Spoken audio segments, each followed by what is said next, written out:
8 campanadas para todos los invencibles que tengan una mañana poderosa. Buenos días. Esta mañana es realmente especial, no dormí bien, así que voy a tomar café. Justo aquí, frente a ustedes, un buen café en esta tacita, 8 campanadas para todos los invencibles que tengan una mañana poderosa. Y de inmediato sentí un aumento de energía, así que creo que podemos continuar. Lo principal es no exagerar con esto, porque podría pasar algo así. Bueno, aquí es donde los lentes de potencia vienen al rescate y eliminan esa carga de inmediato, porque a veces de verdad es demasiado todo esto. Bueno, bromas aparte, puedes pedir la tacita, ya salió el merch y cada vez habrá más opciones. Y vamos a hablar de un plan muy interesante que puede provocar justo eso que acabo de mostrar. Se trata de la sesión del Foro de San Petersburgo, el PMF, y aquí presentaron un informe sobre el futuro de la Federación Rusa. Dugin junto con Konstantin Malafev presentaron este mismo plan. Y lo más interesante es que Dugin antes, como ya les mostré varias veces en fotos, participaba en diferentes reuniones, también junto con Kurchinsky y Aristovich. Y no es una broma, si no me creen haré una grabación aparte, un reportaje especial sobre esto. Entonces, ¿qué fue lo que Malafev nos presentó aquí? Un informe del Instituto Tsargrad y este informe se divide en 3 partes. La primera parte es si todo sigue como va, o sea, hay que entender, este es el futuro de Rusia, me refiero a que él lo presenta así, y esto es si todo sigue como está ahora, hay que entenderlo. La segunda opción es inercial, si todo sigue así, pero hay cierta resistencia de las élites, de los militares o de algo más. Y la tercera, la victoriosa, la positiva. Lo más interesante es que en el tercer plan positivo, no sé qué plan es, tal vez también provoque todo esto, está representado por el arma nuclear. Según Malafev, si se usa el arma nuclear, de inmediato se unirán a la Federación Rusa Kiev, Odessa, Nueva York, Groenlandia y otras ciudades y lugares. Es un punto de vista sumamente interesante porque nos contaron pensadores mucho más globales que los actuales, que en caso de una tercera guerra mundial, ¿con qué pelearán las personas? Pues claro, con palos y piedras, y ya no habrá nada que anexar, porque no quedará nada para anexar. Tribus separadas pelearán, como antes. Quizás se pueda anexar alguna cueva, quizá no, eso ya dependerá de la suerte. No hay mamuts, no se podrán cazar. ¿Y después qué? En cada uno de los informes que presentó Malafev hay varios puntos. El primero, geopolítica. Eso significa la muerte en la guerra, la desintegración del país, el control externo, la ideología y la política. Hay que decir que ese es un escenario desafortunado. El escenario incluye la sustitución del código cultural, revolución, conspiración, demografía. Esto es la degradación de la sociedad, la migración sustitutiva, la extinción de la población. En la economía, la pérdida de control sobre los recursos, la ruptura de las cadenas de suministro, la pérdida de soberanía financiera y además la dependencia crítica de tecnologías externas, armas biológicas y biotecnologías, inteligencia artificial. Según Malafev, al preparar el informe, los investigadores tomaron una amenaza y analizaron cómo se veía en el año 2000. Bueno, por cierto, de ninguna manera, porque en ese entonces no había ninguna en absoluto. No había ni siquiera indicios ni reclamaciones entre unos y otros, territoriales, lingüísticas, religiosas, nadie tenía nada contra nadie. Todo estaba perfecto. Y en 2014 Malafev llamó a ese año el año de la transición de Rusia a una fase de desarrollo independiente. Después de eso se hace una predicción para el futuro, para los años 2036 y 2050. ¿Vimos lo malo después, que lo malo es precisamente la muerte en la guerra? Rusia pierde en la guerra el enfrentamiento con Occidente. En el año 2050 ocurre la colonización de Rusia. En el buen escenario, Rusia obtiene una imagen clara, gana en la guerra ideológica y se utiliza armamento nuclear. Al parecer, la ideología contempla el uso de armas nucleares sí o sí, como dicen los españoles, de una forma u otra se usa lo nuclear y de inmediato toda la ideología se vuelve clara y comprensible y, lo más importante, luminosa. Rusia anexa Kiev, Odessa y Yarkov y así sucesivamente, mientras que la Unión Europea se desintegra. ¿Por qué se desintegra? Sinceramente no lo entendí. Al parecer los llamados centros de toma de decisiones son destruidos o algo así. Ahí no se detalla mucho cómo exactamente se usan las armas nucleares, contra quién, contra qué, ni qué pasa después de eso. Por alguna razón no hay represalia, aunque varios países tienen la capacidad de responder y no son pocos los países que la tienen. También tienen armas nucleares, pero según Malafev, si usas armas nucleares ganas la guerra ideológica y de inmediato te conviertes en un tipo genial. Entendido. Si seguimos el escenario inercial, a Rusia le espera la hegemonía estadounidense y China. Además, Malafev habló sobre las posibles acciones de Rusia y del adversario. Él mencionó el aumento del potencial nuclear, el patriotismo como forma de vida, una posible acción de Rusia, la doctrina de la civilización soberana, Moscú, la Tercera Roma. Eso es muy interesante. Moscú, la Tercera Roma, bueno, aquí ya empieza a oler a problemas. Y entre las acciones del adversario, él enumeró la demonización y desmilitarización de Rusia, un acuerdo con China contra Rusia, el pacifismo de Occidente, la guerra informativa y psicológica. ¿Por qué el pacifismo de Occidente es malo y en general por qué el pacifismo, es decir, el rechazo a la guerra, es malo? La verdad no lo entiendo. La guerra siempre es mala. Quien quiera la guerra, pues que luche. Pero en general, todas las personas siempre han deseado vivir en paz. Y no es casualidad que los chinos tengan esa famosa maldición, que vivas en tiempos de cambios. Bueno, pues eso es lo que le deseamos a Malafev. Aunque, siendo sincero, para un oligarca da igual si es época de cambios, de estabilidad o de inercia, es lo mismo para él.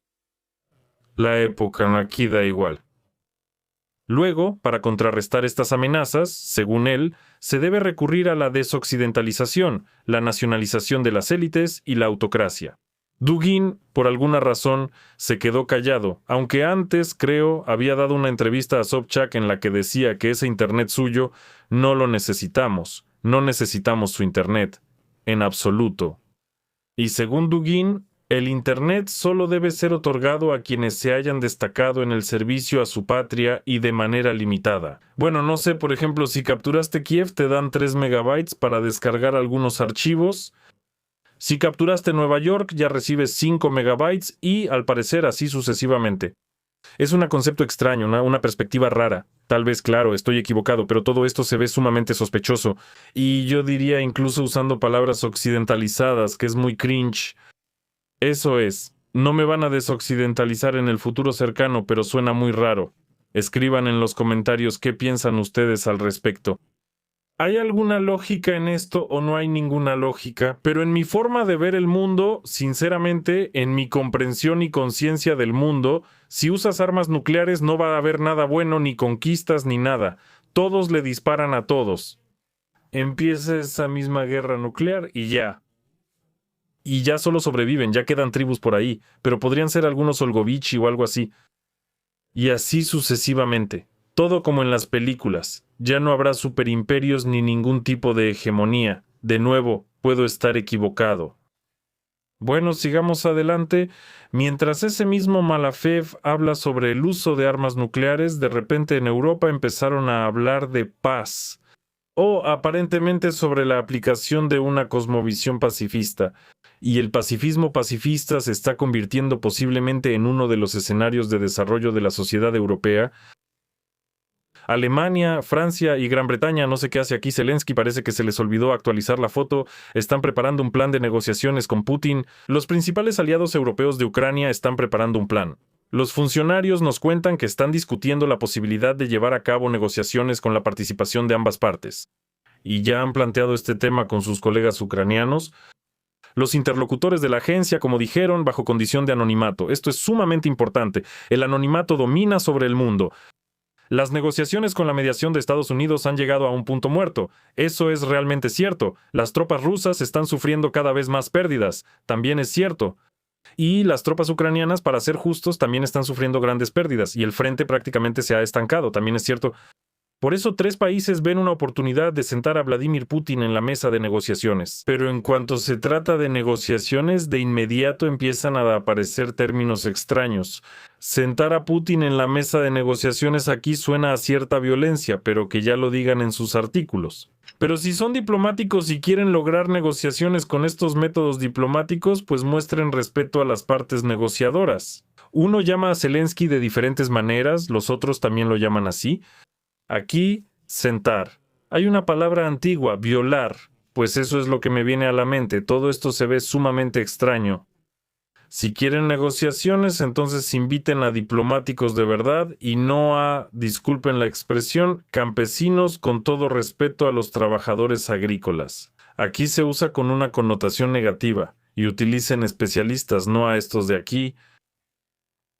Está bien. Al iniciar negociaciones ahora, los aliados europeos quieren evitar otro invierno en el que Rusia probablemente lance ataques, intensifique los ataques contra civiles y la infraestructura energética para minar la moral de los ucranianos. Yo lo comentaría así. Los ucranianos sí tienen espíritu de lucha, estos de aquí. Todo tipo de Ugelés, Tolstolovikov, de aquellos que construyen estas mansiones. Pero los que realmente están en el frente, los soldados y oficiales de combate, no los barberos, ellos sí son personas valientes, ellos sí han visto de todo, a diferencia de los barberos, que aparte de los mismos arbustos y todo eso, no han visto nada. Supongo que recuerdan, ¿verdad?, a ese supermilitar que hoy habló y se hacía pasar por alguien que venía de la zona de combate. Se echó lodo de un charco y felicitó a todas las mujeres por el Día de la Madre. Ese es Ugeles. Ya se los mostré antes, no voy a mostrar el video por segunda vez, pero eso es una locura. Simplemente, si personajes así aparecen en la arena política, por no usar otros términos, pues no sé. Aquí ya no es que se nos venga un escenario negativo, sino algo diferente. Entonces, aquí nuevamente se menciona que la decisión final sobre intentar dialogar con Rusia queda en manos de Zelensky. Creo que este es un excelente plan de paz. Eso es todo por ahora. Adiós, el video ha terminado. Es una broma. Porque estamos obligados a leer todo esto. Los países europeos no van a presionar al presidente ucraniano para que adopte una estrategia con la que él no esté de acuerdo. Y aquí pasamos a la estrategia con la que está de acuerdo Zelensky. Aquí, de repente, él discute con Rutte, el secretario general de la OTAN, quien, este mismo secretario general, llegó a Kiev literalmente ayer, la posibilidad de negociaciones directas con Putin. Y Zelensky dice que está listo para sentarse de inmediato a la mesa de negociaciones directas con Putin para terminar la guerra. Según él, Ucrania no quiere esperar a que Estados Unidos resuelva todos los demás conflictos. Él declaró que en este momento Ucrania no es la principal prioridad para Washington y que Irán es una prioridad mayor para ellos que Ucrania. Por eso Kiev está listo para actuar sin esperar su turno. Estoy listo en este momento para comenzar negociaciones directas con Putin, dice Zelensky, para terminar la guerra, para no esperar a que Estados Unidos termine todos los conflictos en el mundo. Aquí me gustaría preguntarle a Zelensky qué conflictos exactamente terminó Trump, la paloma de la paz. Desde mi punto de vista, él los empezó y no terminan de ninguna manera. En absoluto no terminan. Hay más conflictos que nunca desde los años 2000 y no está pasando nada bueno. Irán sigue en guerra, Líbano sigue en guerra, Israel, incluso el propio Trump ya está peleando con él porque Benjamín Netanyahu está haciendo de las suyas allá. Por eso es difícil juzgar de qué se trata, pero no está pasando nada bueno. Y de nuevo, bueno, encontrarse está bien. Supongamos que Putin aceptó reunirse con Zelensky, aunque Zelensky ya ha declarado que no quiere reunirse ni en Moscú ni en Minsk. ¿Dónde exactamente? Es absolutamente imposible de entender, pero lo más probable es que sea en un lugar que no le conviene a Putin, pues así es como está la cosa. ¿Y luego de qué van a hablar? ¿Van a hablar de cómo terminar la guerra? Se puede seguir con esa conversación durante años, reuniéndose, gastando dinero de los contribuyentes. De nuevo, probablemente ya lo he dicho 100 veces, esto se hace por medio de los cuerpos diplomáticos de ambos países. Un país negocia con otro, se forma un documento final, se empieza con un documento preliminar y se termina con el definitivo, y luego los presidentes se reúnen y firman ese documento. Eso es todo. Si empezamos a hablar de esto, podemos hablar mucho tiempo y claro, de manera productiva, pero no llegaríamos a nada. Y luego declarar en los medios que ellos exigen una cosa y nosotros exigimos otra, que allá destruyeron algo y acá bombardearon otra cosa y por supuesto nadie va a llegar a nada. Además, de repente Estados Unidos apareció de la nada, como dicen los ucranianos, y dicen que pueden desplegar armas nucleares en otros países de Europa. Eso sí que es una sorpresa, diríamos nosotros. Pero no lo diremos porque últimamente, me parece que aunque nos dijeran que mañana la Tierra va a arder por completo, ya nadie se sorprendería. Estados Unidos dice que quiere tranquilizar a sus aliados, que la reducción del apoyo militar convencional no significa un debilitamiento de las garantías de seguridad. ¿Qué es una garantía de seguridad? Es el arma nuclear. Esa sí que es una garantía. ¿Van a golpear a algún país con eso? Y Estados Unidos va a golpear al país que golpeó primero y empezará un intercambio mutuo de ataques con ojivas nucleares. ¿Garantía de seguridad? Perfecto. ¿Quién va a sobrevivir después de esa garantía de seguridad? ¿Y qué importa? Lo principal es que todos están seguros. Sí, ¿cómo no? Leí un cuento de ciencia ficción una vez, muy corto, pero me impresionó mucho, creo que todavía era adolescente. Se trata de la segunda venida de Jesucristo, no se sorprendan, es de ciencia ficción. Y Jesucristo dice, que hablen las piedras, o que griten, ya no recuerdo bien, las piedras guardan silencio. Él lo dice por segunda vez, y ellas guardan silencio, por tercera vez, que hablen las piedras. Y entonces la formación rocosa se abre y aparece una inscripción hecha de letras y palabras talladas en la piedra, con metal fundido que se ha derramado por esas hendiduras. Y ahí dice, nosotros estuvimos aquí, ¿y tú dónde estabas? Y pues eso es todo, eso es todo. Serafines, querubines, esos mismos y todos los demás, en fin, ahí las huestes angelicales resultaron incapaces de restaurar esa vida que se fue a saber a dónde. Y aquí es donde nos hablan de esas mismas ojivas que llevan a esto, a una situación como esta. ¿Queremos que se hagan realidad esos escenarios? Tal vez alguien sí quiera, pero claramente no la mayoría. 99 personas normales no quieren nada parecido. Además de todos estos bombardeos, como ya dije sobre el ataque de represalia a Kiev, sobre el ataque a San Petersburgo, ahora tenemos información de que Rusia atacó con misiles balísticos almacenes de alimentos en Dnipro, y aquí realmente estamos hablando de un problema, porque resultaron destruidas áreas muy grandes, digamos los almacenes del supermercado ATV. Ahora está en duda el trabajo de 50,000 personas, están en duda los productos y el abastecimiento, porque los supermercados, digan lo que digan, son la base de la existencia de la civilización moderna. En las tienditas pequeñas consiguen productos de alguna manera, pero algunas de esas tienditas, por extraño que parezca, compran sus productos en los supermercados. Y si de repente pasa algo con las cadenas logísticas de esos mismos supermercados, todos simplemente tendrán problemas.